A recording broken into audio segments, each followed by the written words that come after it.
반갑습니다. 부동산 공화국입니다. 오늘은 제가 세상에 이런 이라는 주제로 준비를 해봤습니다. 첫 번째로 우리 집 베란다를 다른 건물이 막아버렸다. 세상에 이런. 최근에 인터넷에 올라온 사진이 있습니다. 이게 부산에 있는 그 해운대구에 있는 주상복합 건물인데요.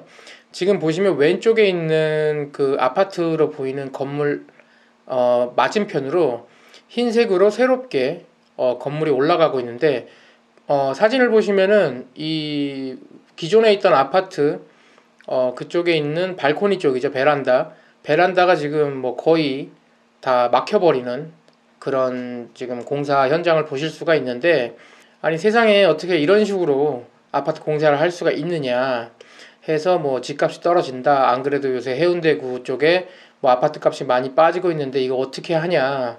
사진을 보시면 아시겠지만 이게 합성이 아닙니다. 현재 뭐 요거 관련해 가지고 이 주민들이 인터넷에다가 글도 많이 올리고 여러 가지 뭐 애로사항을 뭐 이렇게 호소를 하고 있는데, 이 사건에 대해서 제가 좀 알아보도록 하겠습니다. 일단 여기는 이제 부산에 있는, 제가 어떤 아파트인지, 부산에 있는 비치베르빌이라는 아파트고요. 정확하게는 아파트라기보다는 주상복합 건물입니다. 그 왼쪽에 위성사진 보시면, 먼저 위성사진에 보시면 이 노란색으로 해가지고 이렇게 아파트 부지 같은 게 있고, 그 우측으로 이렇게 건물이 뭐 두 개가 있죠. 그 왼쪽에 제가 노란색으로 이렇게 체크를 해놨는데, 일반적으로 봤을 때 이 노란색으로 된 면적이 다 이 아파트 쪽의 면적일 거라고 생각을 할 수 있습니다. 하지만 오른쪽에 이 지적 편집도를 보시게 되면 아파트가 들어가는 쪽은 우측만 좀 있고, 이 빨간색으로 제가 점선 표시해놓은 A라는 부분은 총 3필지로 해가지고 전혀 다른 필지로, 그러니까 남의 땅으로 되어 있는 거죠. 일반적으로 아파트, 주거지에 짓는 건물 같은 경우는 아파트가 용적률이, 일반적으로 아파트는 3종 일반 주거지에다가 짓게 되는데, 3종 일반 주거지 같은 경우는 건폐율이 50%입니다. 그러니까 총 면적에서 절반 정도만 건물을 올릴 수 있는 거죠. 하지만 여기는 그 지금 지적 편집도를 보셔도 거의 그 땅에 꽉 차게 건물이 들어갔는데, 그건 당연히 여기가 빨간색으로 지금 표시되어 있지 않습니까? 상업지기 때문입니다.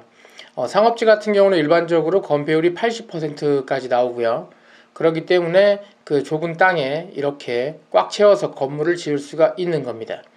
근데 이 건물을 짓고 났는데 이 A 부분이 땅이 원래 남아 있었어요. 하지만 요 그 비치베르빌 건물의 땅은 아니었던 거죠. 그 남의 땅이었던 거예요. 하지만 비어 있으니까 뭐 크게 신경 안 쓰고 있다가, 뭐 상업지 같은 경우는 땅값이 비싸지 않습니까? 그래서 어쨌거나 상업지는 뭐가 들어와도 들어옵니다.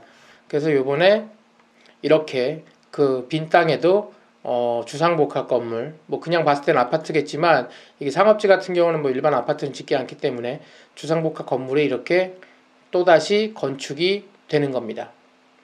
그러다 보니 기존에 있던 이 비치베르빌 아파트 101동 같은 경우는 아예 그냥 앞쪽 발코니 쪽, 베란다 쪽이 다 막혀버리는 거죠. 그러니까 뭐 베란다 나가서 보면 남의 집이 보이고, 반대로 남의 집이 우리 집 거실을 훤히 들여다 볼 수밖에 없는 그런 상황이 된 겁니다. 근데 어떻게 하다가 이런 일이 일어났을까? 일반적으로 아파트나 주택 같은 경우 보면은 아무리 빼곡히 짓더라도 앞뒤에 이 간격을 좀 주지 않습니까? 대부분 알다시피 이제 일조권이라고 해서 뭐 그 해를 어느 정도 받을 수 있는 그런 권리가, 채광에 대한 권리가 있는데, 건축법 61조를 보시게 되면은 이렇게 써 있습니다. 전용 주거지역과 일반 주거지역 안에서 건축하는 건축물의 높이는 1조 등의 확보를 위하여 정북 방향의 인접 대지 경계선으로부터 거리에 따라 대통령령으로 정하는 높이 이하로 하여야 한다. 무슨 말이냐면, 뭐 다 이해하실 필요는 없고요. 전용 주거지역과 일반 주거지역 안에서는 어찌됐든 일조권을 어느 정도 확보를 해야 된다는 거예요. 하지만 여기 두 번째 보시면 다음 각호 어느 하나에 해당하는 공동주택은 채광 등 확보를 위하여, 그러니까 어쨌거나 공동주택 같은 경우는 채광 확보를 위해서 뭐 어떻게 해야 된다는 건데, 재밌는 게 여기 제가 노란색으로 표시를 해놨는데 일반 상업지역과 중심 상업지역에 건축하는 것은 제외한다라고 되어 있습니다. 한마디로 상업지에 짓는 건물 같은 경우는 그 일조권에 대한 그 권리가 없어요. 그러다 보니까는 뭐 지금 좀 전에 보셨던 그렇게 건물 바로 앞에 또다시 이렇게 건물이 들어갈 수가 있는 거죠. 일반적으로 생각하시면 이게 좀 이해가 안 되실 수 있는데, 원래 상업지라는 것 자체가 업무 공간이기 때문에 주거 공간이 아니기 때문에 크게 이렇게 일조권에 대해서 제한을 두지 않습니다. 근데 거기다가 강제로 그냥 자기들이 이익을 위해서 이렇게 주상복합 건물로 해가지고 위에다가 아파트를 지은 거기 때문에 사실상 법적으로는 저렇게 똑같이 앞에 우리 집 베란다를 다 막아버리는 건물이 들어와도 뭐 상관이 없습니다. 그러면 기존에 저 아파트를 분양했던 저 오피스텔을 혹은 저 주상복합 건물을 분양했던 분양사를 저걸 몰랐을까? 제가 봤을 땐 당연히 알고 있습니다. 상업지에서는 얼마든지 일어날 수 있는 일인데, 그걸 정확히 그때는 앞에 건물이 없었으니까 그냥 조망 좋다 이러고 사셨을 텐데 그 앞에 건물이 들어올 거라고는 상상을 못 했겠죠. 하지만 앞으로도 건물을 살 때 상업지 같은 경우는 얼마든지 저럴 수가 있다는 거를 유념하시면 되고요. 영상 보시면서 아무리 그래도 그렇지 그걸 허가를 해주는 거는 너무한 거 아니냐, 지자체에서. 어쨌거나 지자체에서 허가를 내줘야만 건축을 할 수 있기 때문이죠. 근데 그 뉴스를 자세히 살펴보시면 해운대구에서는 아무리 상업지역이긴 하지만 현재 여기가 주거지로 쓰이고 있고 뭐 일조권 적용 대상은 아니지만 그 일조권뿐만 아니라 사생활 침해가 좀 예상이 된다. 왜냐면 앞에 건물에서 뒷집 집을 바로 다 볼 수가 있으니까 뭐 집에서 옷도 못 벗고 다니고 이럴 거 아닙니까? 그렇기 때문에 이거를 건축 허가 신청을 했을 때 안 된다고 반려를 했어요. 하지만 그 앞에 있는 건축사, 그 앞에 새로 짓는 그 주상복합 건물 그 시행사 같은 경우는 생각해보세요. 당연히 거기 상업지에다가 비싼 금싸라기 땅 아닙니까? 거기다가 자기들이 건축하려고 그 땅 샀는데 이게 법적으로 문제도 없는데 그냥 뭐 일조권 적용 대상도 아닌데 그거 가지고 건축 허가를 안 해주니까 어떻게 했겠어요?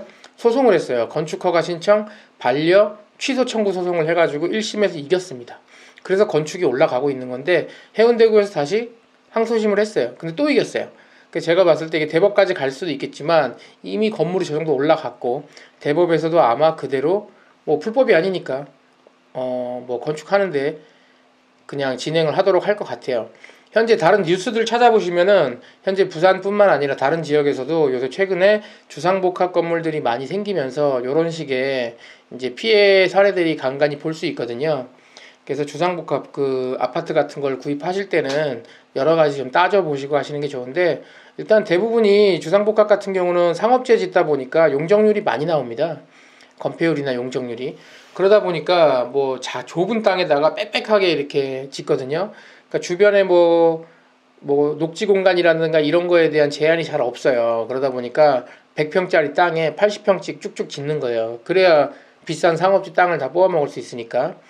그리고 이제 주상복합 건물이 많이 짓는 이유는 그렇게 했을 때 그 상업용으로 쓰는 건물의 비율이 10%만 넘어가게 되면은 나머지는 주거용으로도 건축이 되게끔 지금 현재 돼 있습니다. 여기를 아예 다 상업용으로만 써라 이렇게 하게 되면은 사실 그것도 좀 낭비예요. 왜냐면 그렇게 되면은 뭐 큰 오피스텔이라든가, 오피스텔 세금 비싸지 않습니까? 아니면은 무슨 센터 같은 거, 뭐 쇼핑센터 이런 것만 들어와야 되는데 최근에 그런 것들이 그다지 이렇게 뭐 이렇게 돈이 되는 사업은 아니다 보니까 뭐 상업지 같은 경우가 대부분 주거지역보다 역세권이라는 거 위치도 좋고 그리고 뭐 여러 가지로도 좋아요. 대신 그 땅값 당연히 비싸고, 그런데 이제 땅값이 비싸니까 아파트를 좀 크게 못 짓는다거나 넓게 못 짓는다는 단점이 있는데, 그런 거를 감안해서 최대한 아래쪽에다가 뭐 상업 비율 한 10% 넣고, 대부분 대표적인 게 이제 타워팰리스 같은 거죠. 뭐 아래쪽에 상가 조금 있고 위엔 다 주거지 아파트니까 이런 부분들이 좀 많으니까 유념을 하시고요. 그리고 대부분이 이런 소규모 아파트나 혹은 그 오피스텔 혹은 아파텔이라는 이름으로 되어 있는데, 아파텔이라는 거는 건축법상 용어는 아닙니다. 똑같은 오피스텔이고 상업지 자체에다가 대단지 아파트를 만드는 게 거의 불가능해요. 그러다 보니까 좀 전에 보셨던 그런 아파트처럼 대부분 한 동짜리 혹은 두 동짜리, 그리고 아파트도 아니고 주상복합 건물로 하는 경우가 많이 있습니다. 만약에 굳이 이제 내가 주상복합 아파트 이런 주상복합 건물을 산다 그러면 대지 면적 대비 이 건폐율이나 이런 게 얼마나 좀 잘 나와 있는지 그런 것도 한번 확인을 해보시고, 전용 면적이라든가, 그리고 되도록이면은 상업지 안쪽보다는 도로 쪽으로 되어 있는 그런 대로 창이나 발코니가 나 있는 쪽을 선택하시는 게 좀 낫겠죠. 왜냐하면 도로 쪽 같은 경우는 뭐 먼지나 소음은 좀 들어오더라도 좀 고층 같은 경우는 그래도 앞에 도로가 있기 때문에 내 앞을 막는 뭐 건물이 들어올 일은 없지 않겠습니까? 그래서 그런 부분도 있으니까 주상복합 아파트나 이런 거를 구입을 하실 때 이런 부분들도 한번 체크를 해보시는 것이 좋을 것 같습니다. 오늘도 끝까지 시청해 주셔서 감사합니다.